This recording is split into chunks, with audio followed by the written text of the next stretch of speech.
El ser de cristal azul llamado Katara flotaba en el centro del gran salón. Su cuerpo brillaba con patrones de miedo que todos los demás alienígenas podían ver. A su alrededor se sentaban los líderes de 50 mundos diferentes, cada uno más preocupado que el anterior. «Ya vienen», dijo, con una voz que sonaba como campanillas de viento. «El enjambre oscuro ha devorado 12 de nuestros mundos. Miles de millones de nuestros habitantes han desaparecido». El salón quedó en silencio. Estos alienígenas nunca habían visto una guerra real. Durante 300 años, habían vivido en paz. Cuando surgían problemas, hablaban hasta encontrar soluciones. Cuando los mundos discrepaban, se reunían en habitaciones silenciosas y resolvían los problemas con palabras. Pero las palabras no pudieron detener al enjambre vacío. Las criaturas habían aparecido del espacio profundo hacía 2 meses. Sus naves parecían insectos negros gigantes, más grandes que ciudades. No querían comer ni hablar. Solo querían comer. Convirtieron planetas enteros en alimento para su hambre insaciable. «¿Qué dicen nuestras flotas de defensa?», preguntó Mortín, un alienígena alto y delgado de piel morada. El brillo de Cater se atenuó. Habían desaparecido. Todos habían desaparecido. El enjambre también se los comió. Las criaturas no se parecían a ningún enemigo al que se hubieran enfrentado los pacíficos alienígenas. No se podía razonar con ellos. No querían dinero, ni tierras, ni poder. Solo querían consumir todo ser viviente. «Necesitamos ayuda», continuó Katara.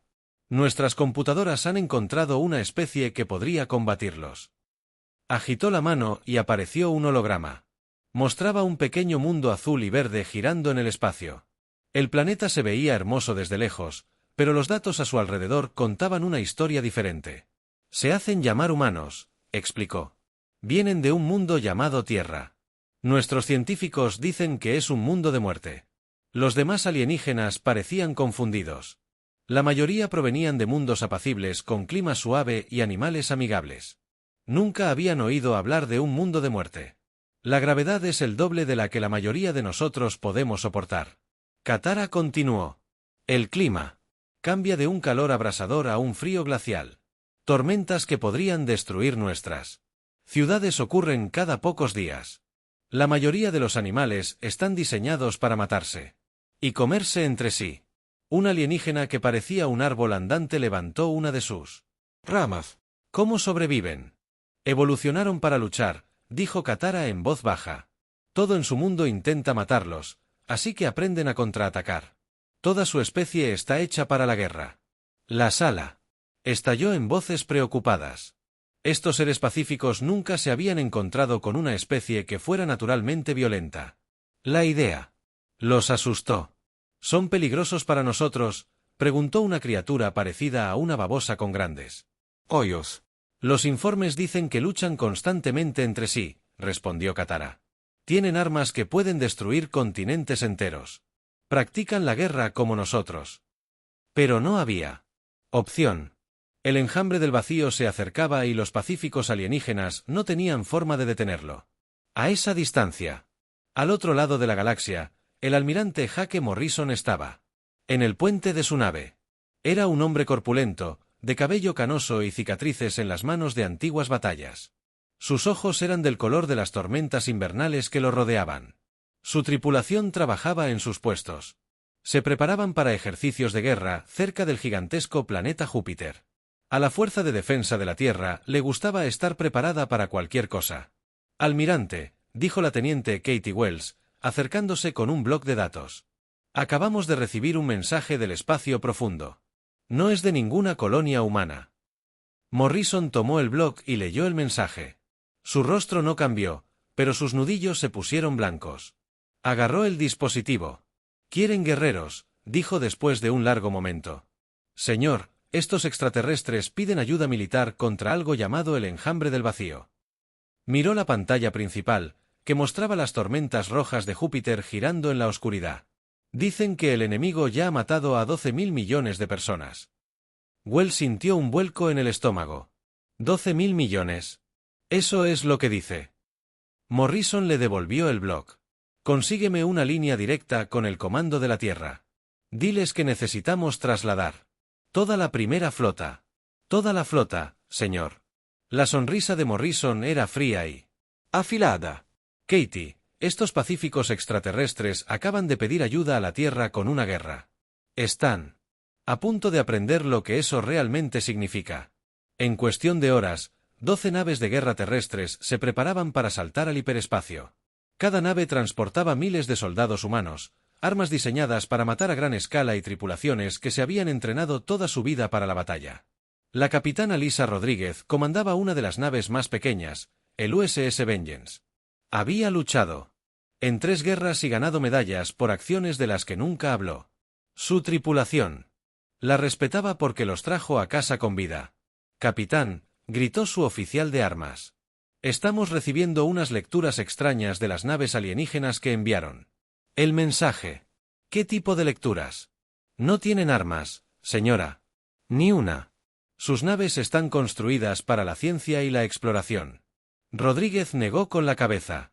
«Nos pidieron ayuda con una guerra, y ni siquiera tienen armas». El oficial de armas, un joven llamado Tony Parker, solicitó más información. «La cosa empeora, capitán. Según su mensaje, nunca han combatido en una guerra». «La guerra.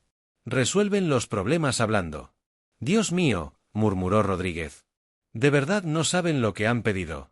La flota humana comenzó su salto hacia el sector Andrómeda. Mientras viajaban por el hiperespacio, las tripulaciones se preparaban para la batalla. Revisaron sus armas, realizaron ejercicios de combate y estudiaron los datos enemigos. Las naves del pantano vacío eran enormes y estaban vivas. Se reproducían consumiendo materia orgánica. No tenían un gobierno central ni un mundo natal que atacar. Eran como una enfermedad que se propagaba de estrella en estrella. Pero los humanos ya habían luchado contra enfermedades. Habían luchado contra monstruos, máquinas y otros humanos. Habían aprendido a ganar guerras que otros creían imposibles.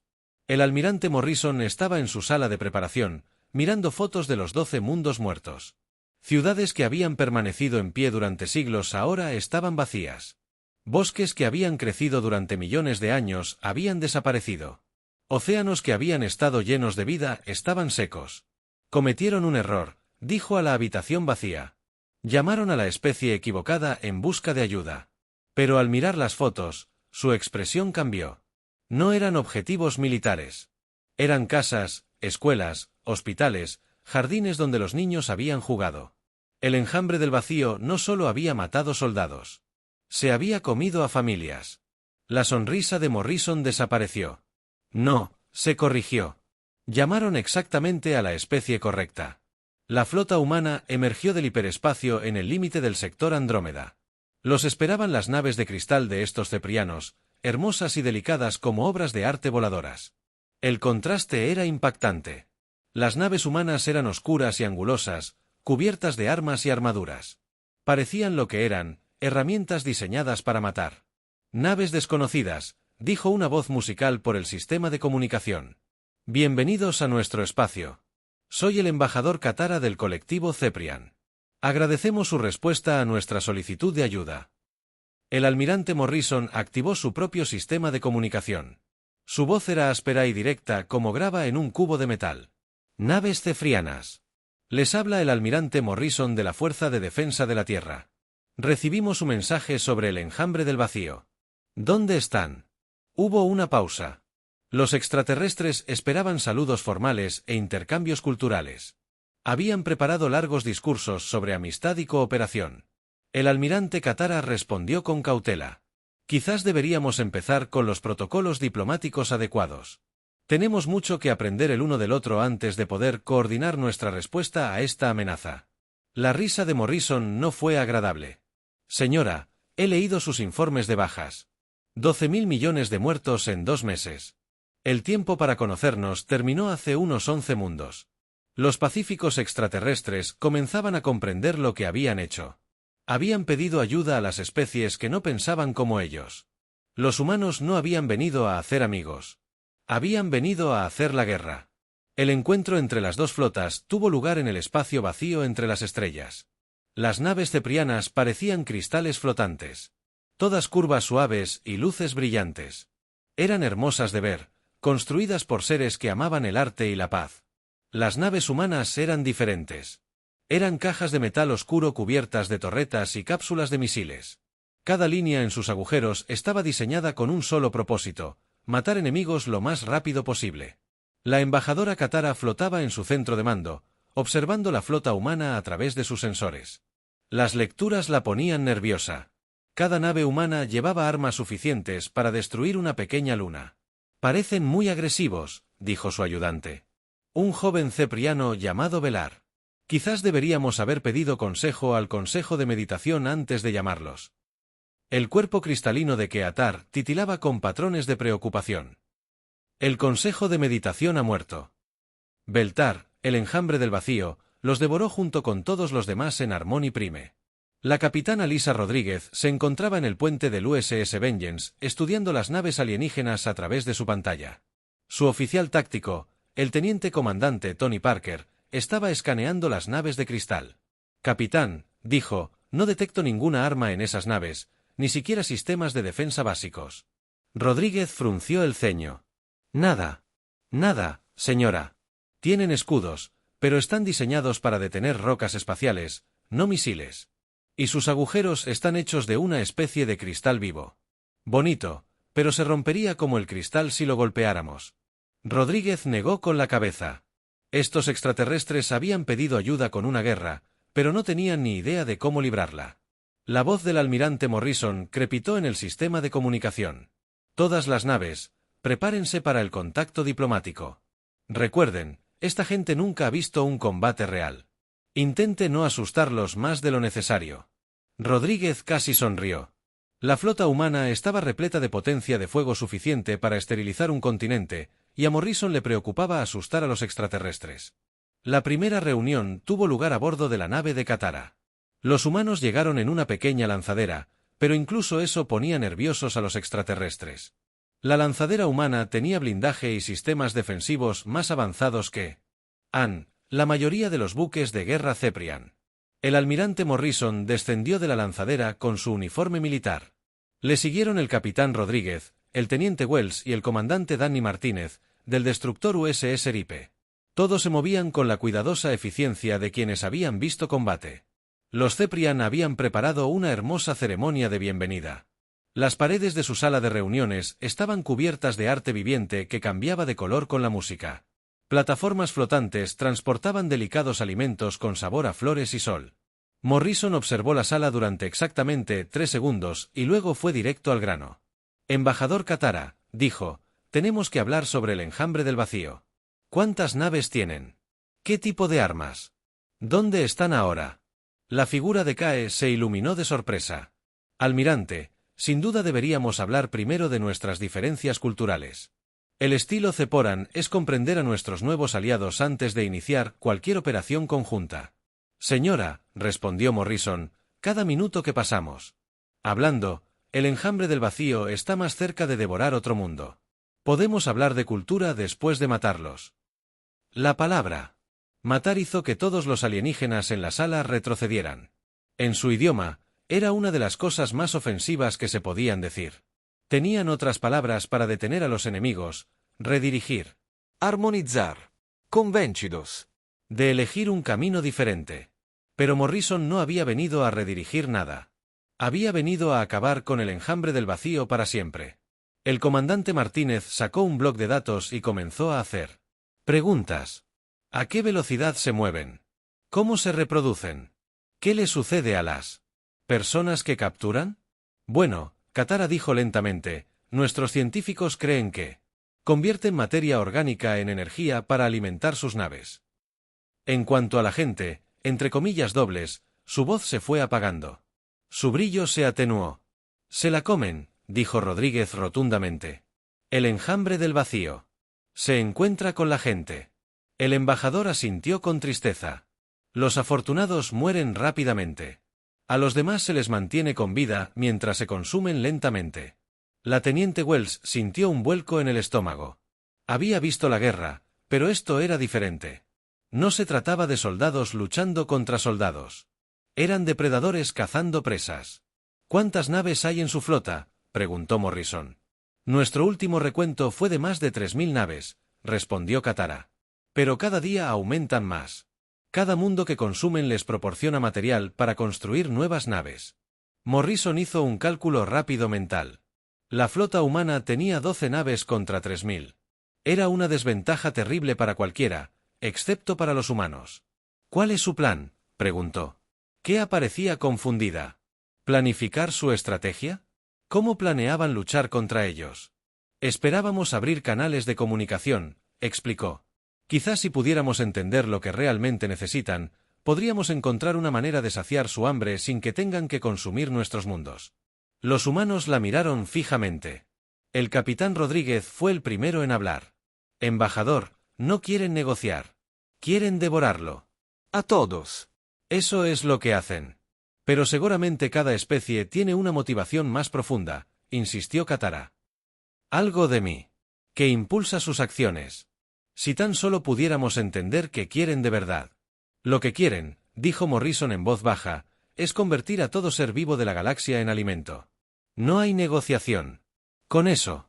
Los Ceparanos nunca se habían encontrado con una especie verdaderamente malvada. En su experiencia, todos los conflictos surgían de malentendidos o necesidades insatisfechas.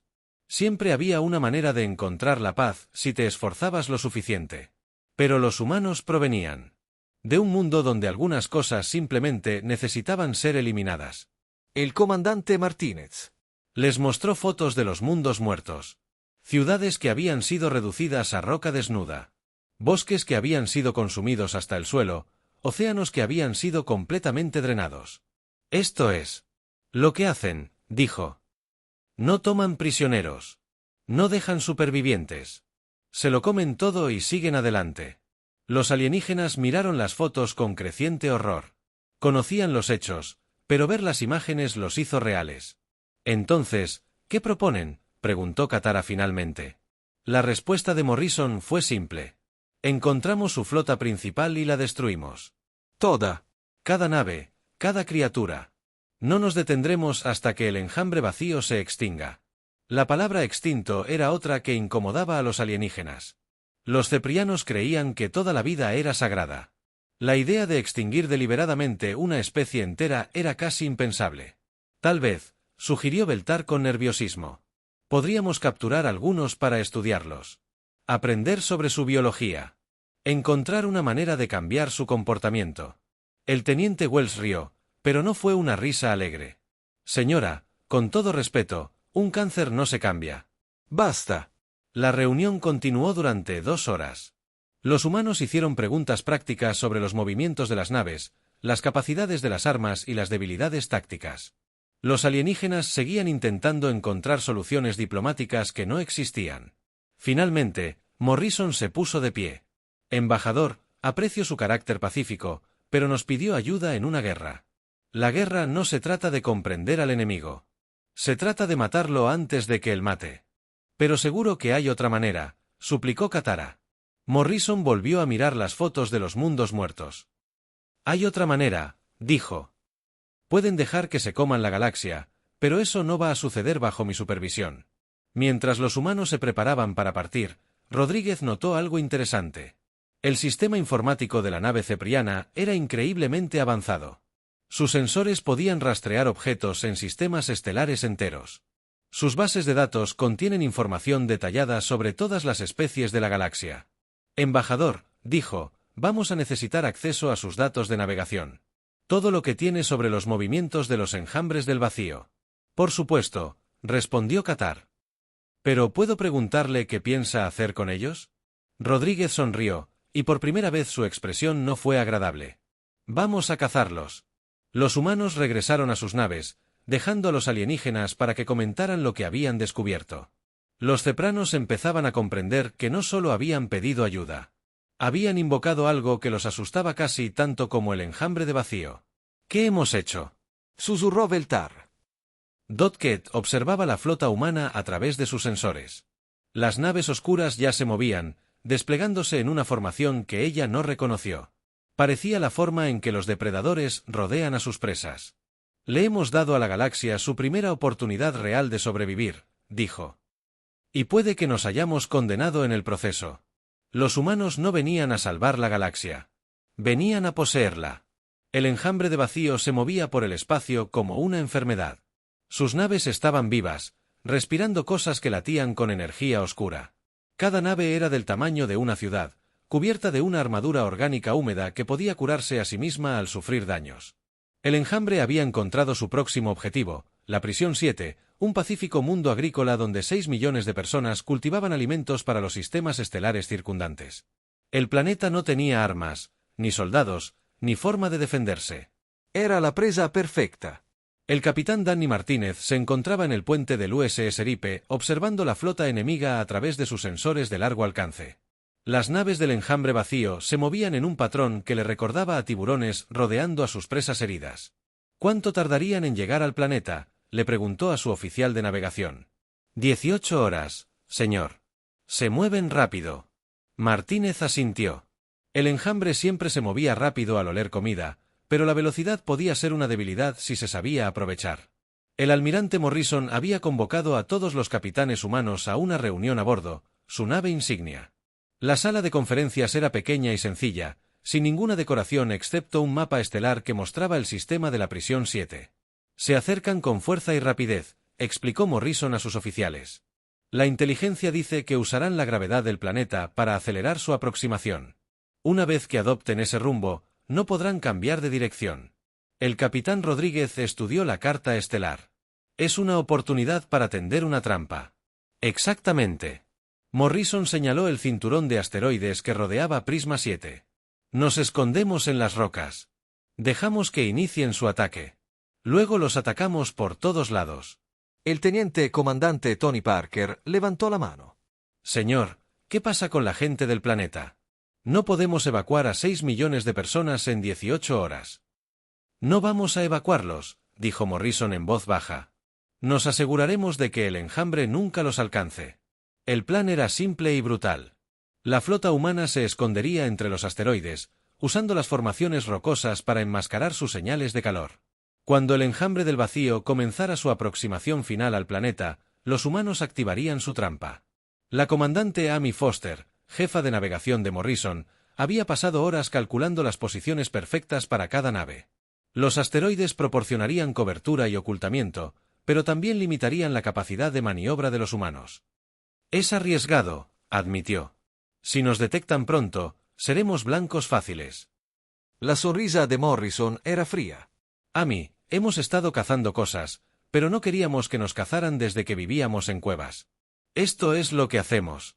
Los cepreanos observaban los preparativos humanos con creciente alarma. Sus sensores mostraban que las naves humanas se adentraban en el campo de asteroides, colocándose entre las rocas como depredadores acechando en la hierba alta. Están usando el planeta. Como cebo, dijo Kadara en su ayuda. 6 millones de personas y las están usando como cebo. ¿Deberíamos advertir a los granjeros?, preguntó Beltar. ¿Advertirles de qué? Que la muerte se acerca y su única esperanza son 12 naves llenas de criaturas que podrían ser peores que el enjambre. Los exploradores avanzados del enjambre de vacío emergieron del hiperespacio. Justo a tiempo, 3 enormes bionaves descendieron de un sistema de viaje más rápido que la luz y comenzaron a escanear el sistema. Sus sensores recorrieron el campo de asteroides, pero no encontraron nada inusual. El capitán Steve Johnson comandaba el USS Stoke, escondido tras un trozo de hierro y níquel del tamaño de una montaña. Su tripulación llevaba 6 horas en posición, esperando en completo silencio. Los sistemas de su nave funcionaban con la mínima energía para evitar ser detectados. Contacto, susurró el operador de su sensor. 3 grandes V. SLS rumbo a 270. Están escaneando el cinturón. Johnson observaba las naves enemigas a través de su periscopio. Eran cosas feas, llenas de curvas y superficies húmedas. Se movían por el espacio como criaturas nadadoras. Sus pasillos ondulaban con cada cambio de rumbo. Mantengan la posición, ordenó. Déjenlos pasar. Las naves de exploración recorrieron el borde exterior del campo de asteroides. Sus sensores buscaban amenazas. No encontraron nada más que rocas y hielo. Satisfechos, comenzaron a transmitir datos a la flota principal. El almirante Morrison recibió la señal de la nave de Johnson. Las naves de exploración informan que todo está despejado. La flota principal debería llegar en 4 horas. La espera fue lo más duro. Las tripulaciones humanas permanecieron sentadas en sus naves, rodeadas de roca fría y espacio vacío, sabiendo que millones de vidas dependían de sus próximas horas. En la prisión 7, los granjeros continuaron con sus labores diarias. Habían recibido advertencias sobre el peligro inminente, pero no tenían a dónde huir. El planeta no tenía naves de evacuación, ni búnkeres subterráneos, ni forma de esconder a 6 millones de personas. Así que trabajaban en sus campos con la esperanza de que alguien, en algún lugar, los salvara. La flota principal del Enjambre del Vacío llegó como un frente tormentoso. Cientos de bionaves salieron del hiperespacio, sus agujeros vivientes latiendo con anticipación.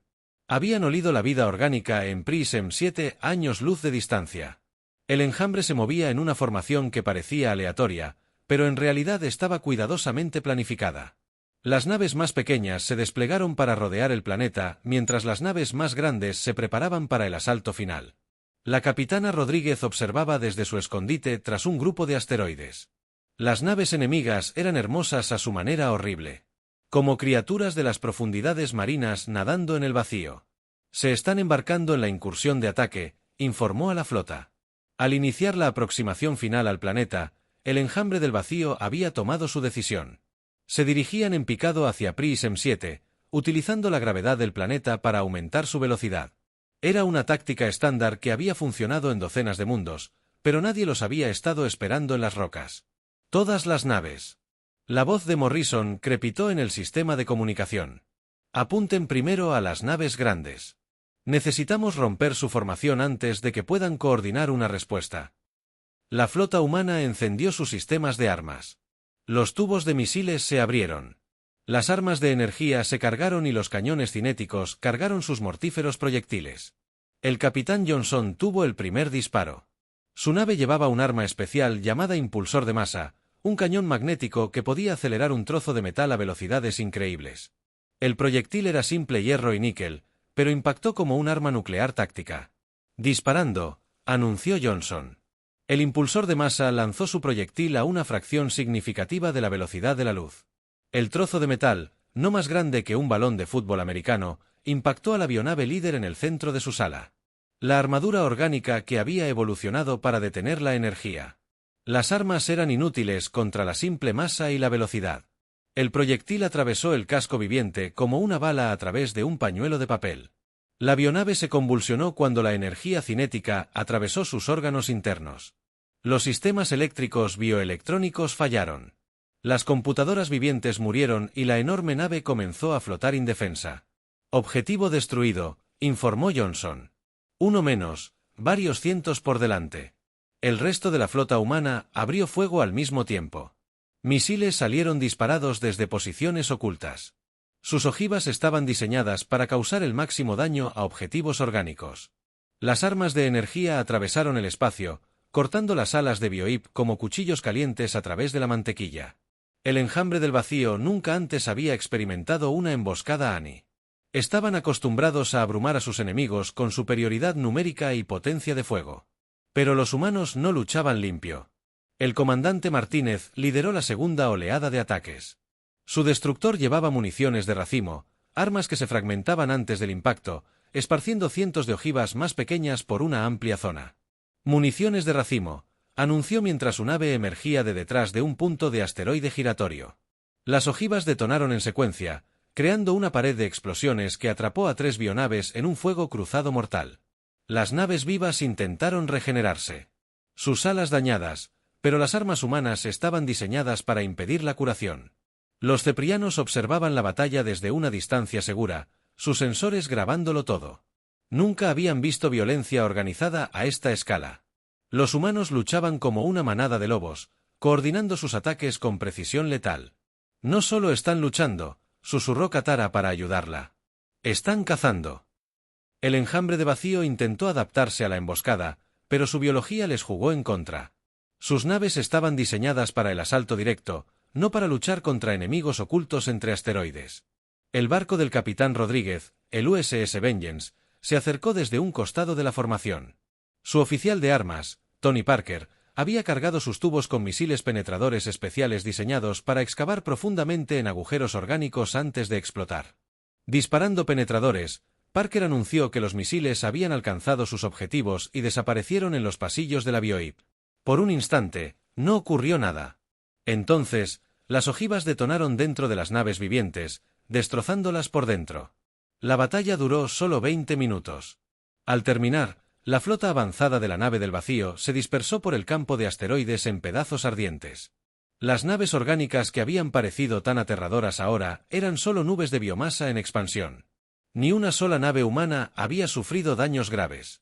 El almirante Morrison inspeccionó el campo de batalla a través de sus sensores. La trampa había funcionado a la perfección. El enjambre del vacío había sido tomado completamente desprevenido. Su superioridad numérica era inútil contra las tácticas humanas. Todas las naves reporten su estado, ordenó. Uno por uno, sus capitanes se registraron. Daños menores en algunas naves, pero nada grave. La flota humana seguía lista para el combate. En la prisión 7, los granjeros miraron al cielo y vieron los destellos distantes de la batalla. No sabían quién luchaba por ellos, pero sabían que seguían vivos.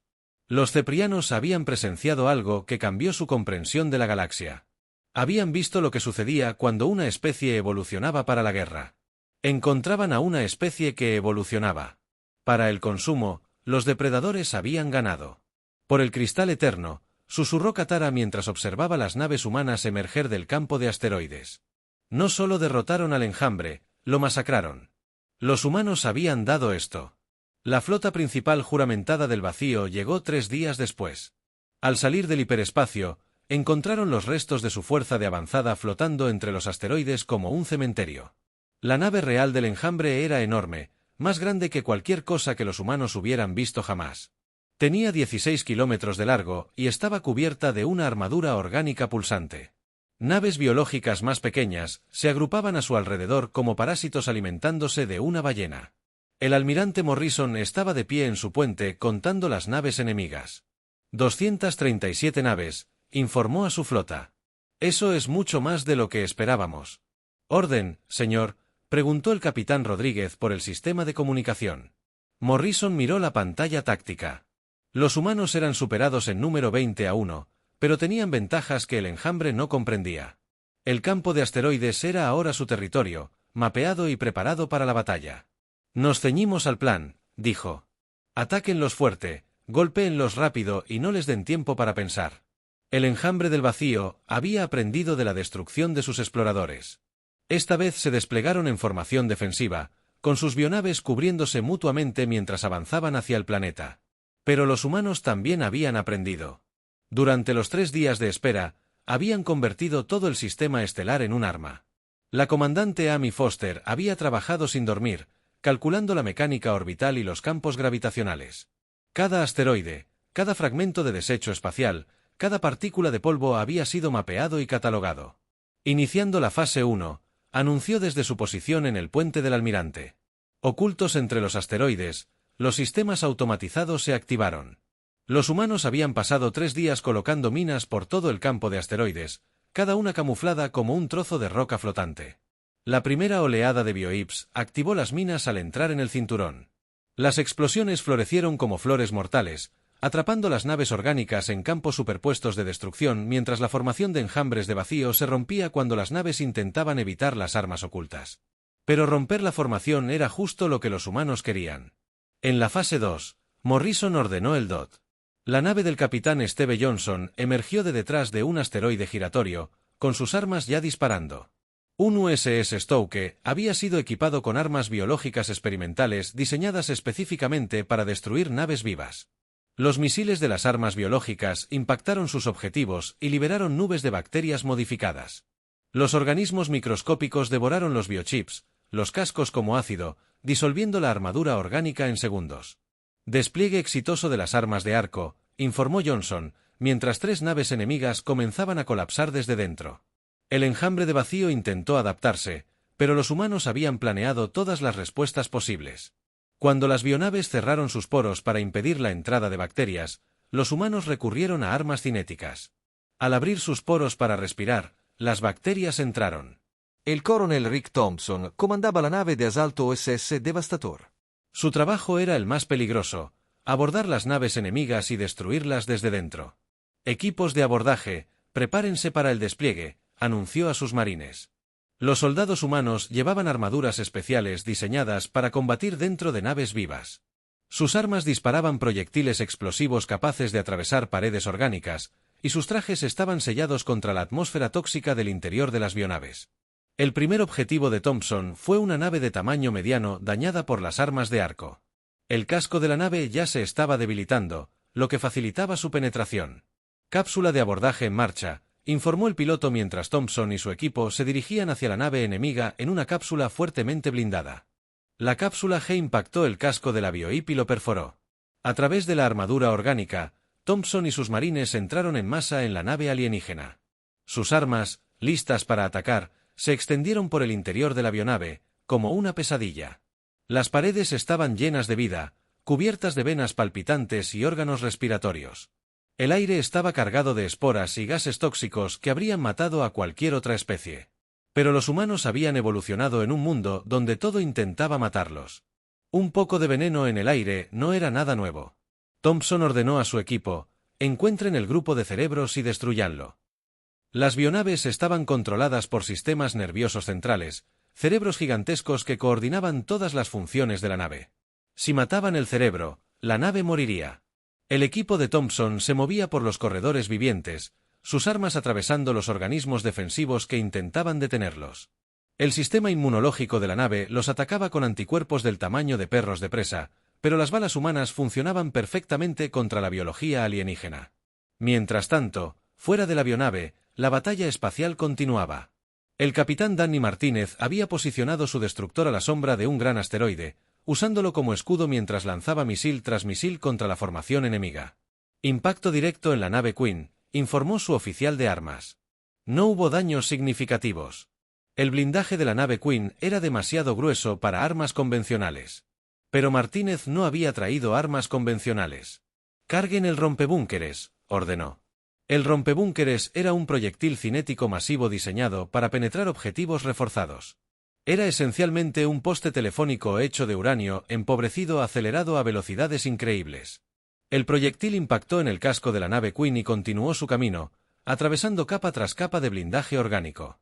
Penetró profundamente en el núcleo de la nave antes de que la energía cinética fuera finalmente absorbida. La nave Queen se estremeció cuando el impacto envió ondas de choque a través de su enorme cuerpo. Por primera vez en su existencia, había resultado gravemente dañada. Dentro de la nave biológica, el equipo de Thompson había encontrado el cúmulo cerebral. Era un órgano enorme del tamaño de un edificio, cubierto de tejido nervioso, que pulsaba con actividad eléctrica. «Coloquen las cargas», ordenó Thompson.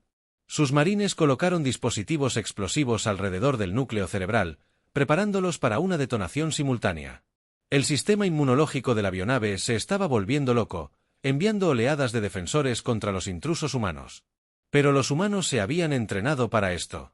Habían practicado abordajes contra naves alienígenas simuladas, aprendiendo a luchar en entornos que matarían a la mayoría de las demás especies. «Cargas preparadas», informó el sargento Pete Williams. 30 segundos para la detonación. «Todos los equipos, extráiganse ahora», ordenó Thompson. Los marines se abrieron paso de vuelta a la cápsula de abordaje, abriéndose paso entre los organismos defensivos con proyectiles explosivos y armas de energía. Llegaron a la cápsula justo cuando detonaron las cargas. El núcleo cerebral de la avionave explotó en una lluvia de tejido nervioso y chispas bioeléctricas. La enorme nave se convulsionó una vez y luego se quedó completamente inmóvil. «Objetivo neutralizado», Thompson informó mientras la cápsula de su equipo regresaba al USS Devastator. La batalla continuó durante 6 horas. Los humanos usaron todas las armas de su arsenal: proyectiles cinéticos, armas de arco, abordajes explosivos y maniobras coordinadas de flota. La capitana Rodríguez comandaba el USS Vengeance en una batalla continua contra 5 bionaves. Su nave era más rápida y maniobrable que las naves orgánicas, pero estas tenían mayor potencia de fuego. «Maniobras evasivas», ordenó mientras los rayos de bioplasma pasaban velozmente junto a su nave. El Vengeance danzaba entre los asteroides, usando las formaciones rocosas como cobertura mientras su oficial de armas, Tony Parker, buscaba oportunidades para contraatacar. «Tengo un tiro a la nave líder», anunció Parker. Aprovéchalo. El cañón principal del Vengeance disparó un rayo concentrado de energía que atravesó los biochips y el casco como un láser a través de la mantequilla. Los órganos internos de la nave orgánica quedaron expuestos al espacio y comenzó a morir inmediatamente. Las otras bionaves se acercaron al Vengeance, intentando abrumarlo con fuego concentrado. Pero Rodríguez llevaba 15 años luchando en el espacio y sabía cómo aprovechar el entorno. Voló directamente hacia un gran asteroide y 2 naves la seguían de cerca. En el último segundo, despegó bruscamente, rozando la superficie del asteroide. Las bionaves, menos maniobrables que la nave humana, no pudieron girar tan rápido. 3 de ellas se estrellaron contra el asteroide, y sus cascos orgánicos se estrellaron contra la roca como insectos en un parabrisas. La 4ª bionave intentó retirarse, pero Parker ya la estaba rastreando con su sistema de puntería. «Misil fuera», anunció. Dot. El misil impactó en el grupo de motores de la biocabina que huía, y la nave explotó en una bola de bioplasma y restos orgánicos. Al otro lado del campo de batalla, se repitieron escenas similares mientras la flota humana destruía sistemáticamente el enjambre de vacío. Los alienígenas eran superiores en número, pero los humanos tenían superioridad. Tácticas, tecnología y, lo más importante, la disposición a hacer lo que fuera necesario para ganar. La nave reina, herida por el rompebúnkeres de Martínez, intentó escapar, pero el almirante Morrison lo había previsto. «Todas las naves, converjan en la nave reina», ordenó. «No la dejen escapar». Toda la flota humana se giró hacia la enorme bionave, cargando sus armas para un ataque coordinado. Las escoltas de la nave reina intentaron protegerla, pero eran superadas en número y armamento. «¡Fuego!», ordenó Morrison. 12 naves humanas dispararon a la vez, creando un rayo de destrucción concentrado que impactó la sala de la nave reina. El blindaje orgánico, ya debilitado por el rompebúnkeres, no pudo resistir el ataque concentrado. El casco de la nave reina se agrietó como una incisión. Un huevo derramó su contenido al espacio. La enorme nave murió lentamente, y sus sistemas biológicos se apagaron uno a uno. Al finalizar la batalla, el sistema PRISM-7 estaba sembrado de los restos del enjambre de vacío. Ni una sola bionave había escapado. La amenaza que había consumido 12 mundos había sido completamente eliminada. La flota humana se reagrupó entre los asteroides. Sus tripulaciones, exhaustas pero victoriosas, se habían enfrentado a adversidades imposibles y habían ganado gracias a tácticas superiores y a la disposición a luchar sucio. Informe de bajas. Morrison solicitó. Daños mínimos en 3 naves, informó el comandante Foster. No hubo bajas humanas. El almirante. El silencio tras la batalla fue ensordecedor. Donde antes había cientos de bionaves, ahora solo quedaban escombros flotantes y los restos giratorios de salas orgánicas. El enjambre de vacío. El terror que había consumido 12 mundos había desaparecido por completo.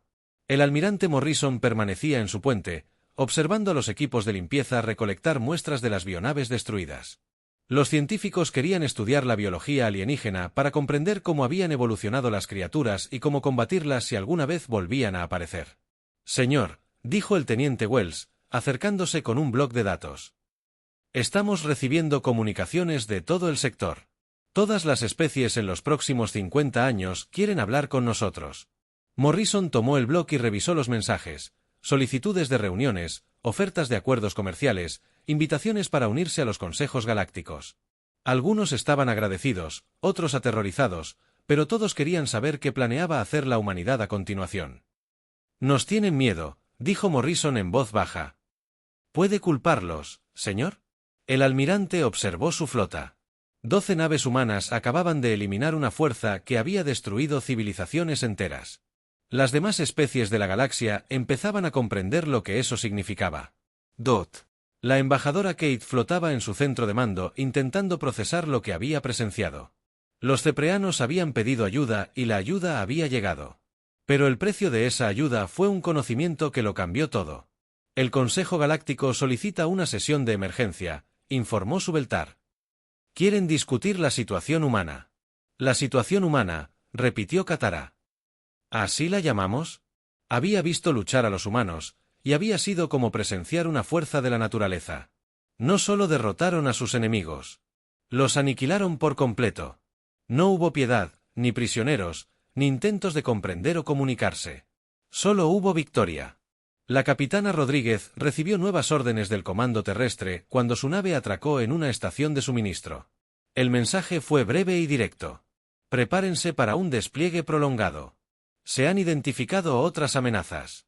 Llamó a sus oficiales superiores a una reunión en la sala de conferencias de la nave. Los rostros alrededor de la mesa estaban cansados pero alerta. La batalla contra el enjambre del vacío había sido su primer enfrentamiento importante, pero no sería el último. La Tierra quiere que nos quedemos en este sector, explicó. Los informes de inteligencia indican que hay otras especies hostiles operando en sistemas cercanos. La teniente comandante Parker mostró un mapa estelar en la pantalla principal. Hay informes de algo llamado el hambre en el cuerpo galáctico.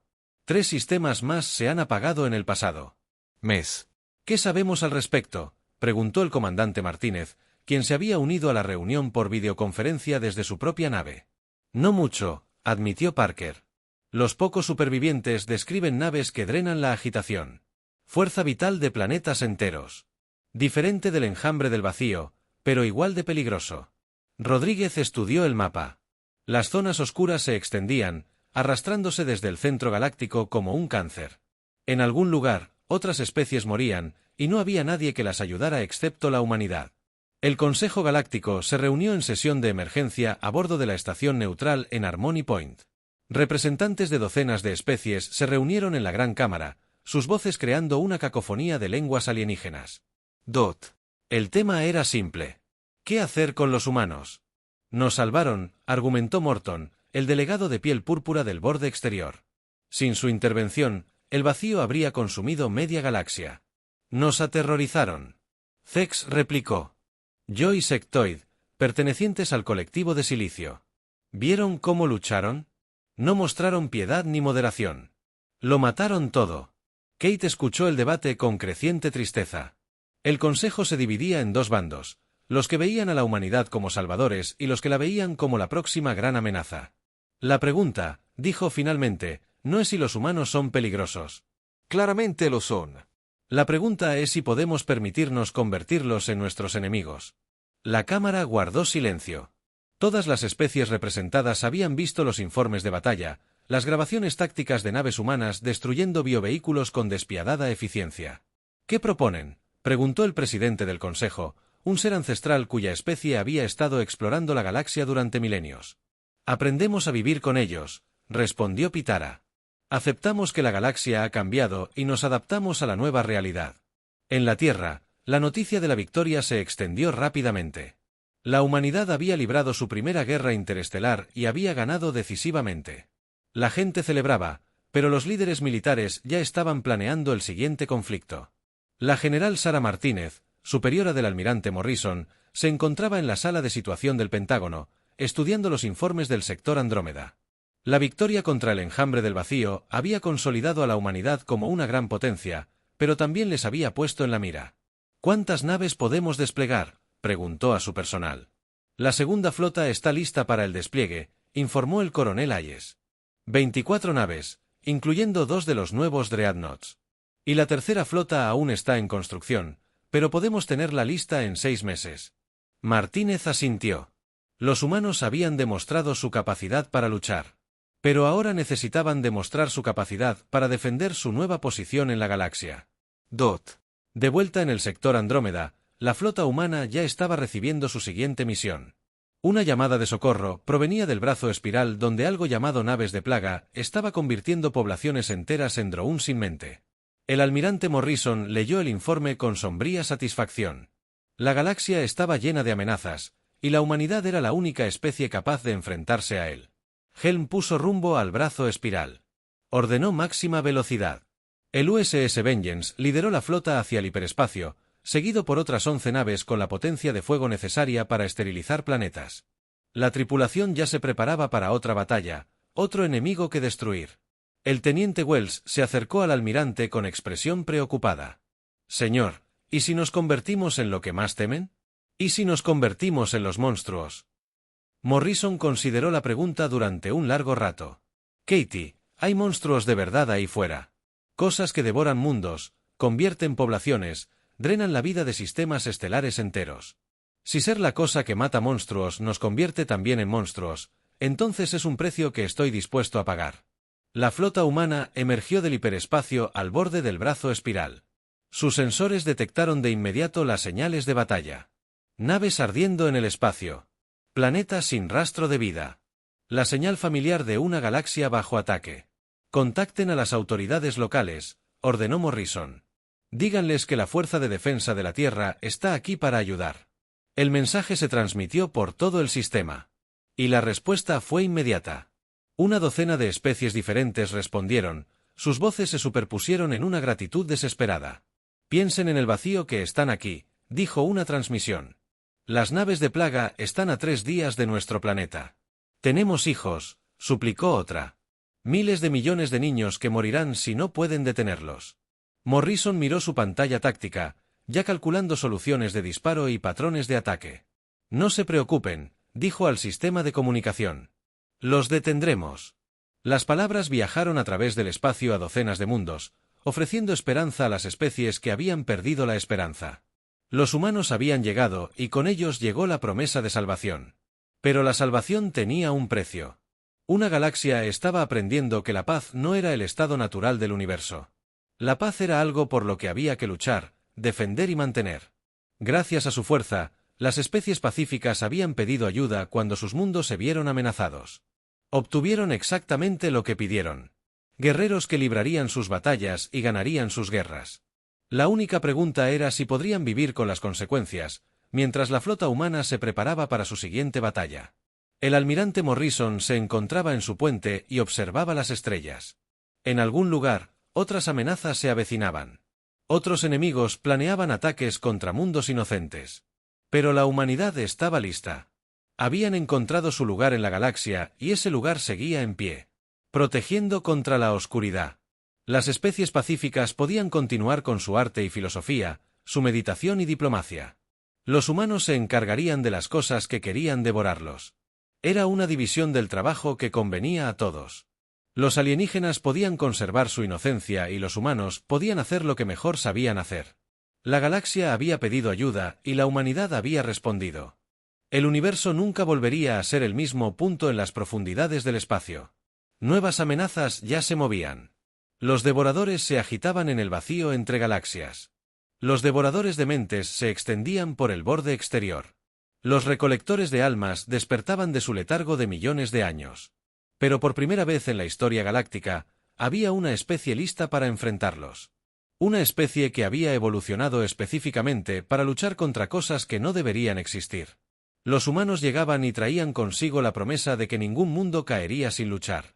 La era de la paz había terminado. La era de la humanidad había comenzado. Y en algún lugar en la oscuridad entre las estrellas, antiguos males sintieron algo que nunca antes habían experimentado: miedo.